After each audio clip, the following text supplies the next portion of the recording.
Today, we're crossing the Rocky Mountains from Denver, Colorado, and heading to Moab, Utah on I-70.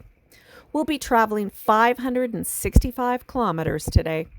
Although Google Maps tells us it'll be a 5-hour and 20-minute trip, we know when pulling our trailer through the mountains, it'll be quite a bit longer than that. We usually get about 9.4 miles per gallon in these conditions, so we'll be stopping for gas at least once along our way. Luckily, this voyage is filled with such beautiful scenery. The mountains are so majestic. Just a little bit west of Vail, still in Colorado. But this part of the highway was so pretty we had to record it. Wow. And we're going through another tunnel. I didn't know to expect one. That's a pleasant surprise. Just a short one. Okay. It's cute. Oh wow, I can see why they did it. It's way easier than going around this face.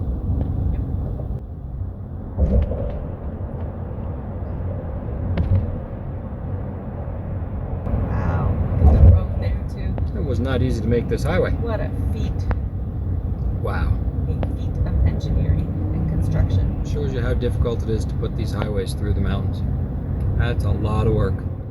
We start out at about 1 mile above sea level in the Denver area and ascend to over 11,000 feet at the Eisenhower Johnson Memorial Tunnel before descending again.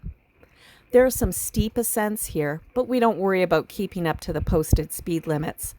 The I-70 is mostly 2 lanes in both directions, sometimes even 3 lanes. And as we go up some of these steep hills, we just pull over to the right lane and slow down. We'd rather reduce our speed and go up slower than push our truck to its limits and wear it out. Besides, this is a drive where we can feast our eyes on the amazing rocks towering above us. You never know what view will greet you as you round the next curve in the road. Relax and enjoy and be safe. That's our motto.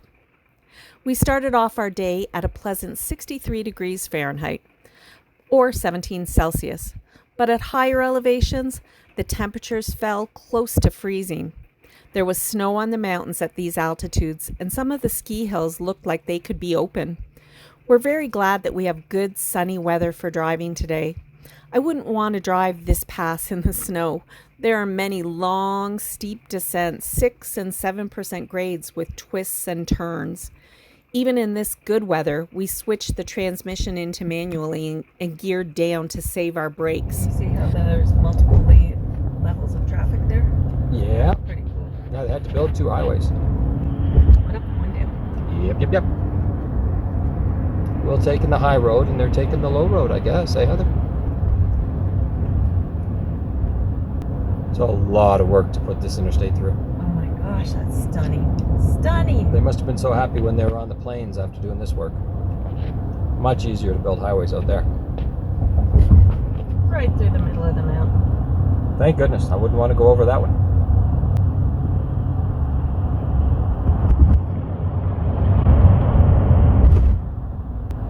Look at the elevation, we're down below 6,000 feet. We've dropped 5,000 feet in the past hour. This sure has been a beautiful day for driving. Thank goodness we've had good weather. We saw some emergency ramps where vehicles could drive up to stop themselves if they had a brake failure. But ooh, we sure didn't want to have to ever use one of those. Scary. Look at all the red in those hills.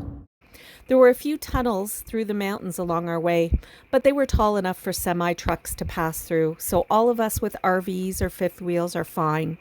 13 feet 11 inches is the official height restriction. Our route crossed the Continental Divide just around the Eisenhower Tunnel. The Continental Divide is the division where water flows towards the Pacific Ocean on the one side and toward the Atlantic on the other side. The Rocky Mountains are home to bighorn sheep, mountain goats, and grizzly bears. Sadly, we didn't see any of them along our voyage today. The Rockies are known also as a major source of minerals, including copper, silver, gold, and uranium. This video is being taken because of the really cool way the cloud forms around the mountain.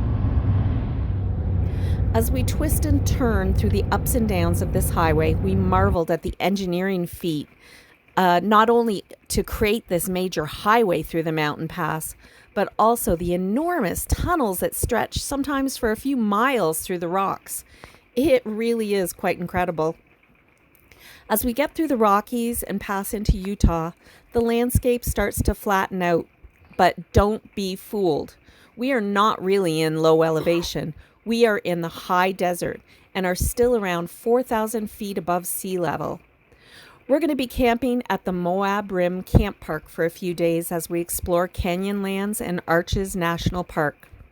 You can see a long, long way in this environment, and it is so fascinating to be able to see storms in the distance and rain falling on the far-off mountains in desert. We're at our first campground in Utah at Moab, and you look beautiful sunset, but turn around here. What? What the heck is that coming through? Isn't that crazy? One of the things I love is watching storms come across like the desert or across a lake. This is too cool. At the same time as that, I do have a policy, Mike and I, not to be in the midst of any terrible storms like tornadoes and stuff. But this looks pretty cool. Make sure you check in with us in the coming weeks, as these national parks are going to be amazing, and we'll share our pictures and videos with you so you can feel like you're traveling right along with us. Looking forward to seeing you on the road. Check out some of our other videos and subscribe to our channel.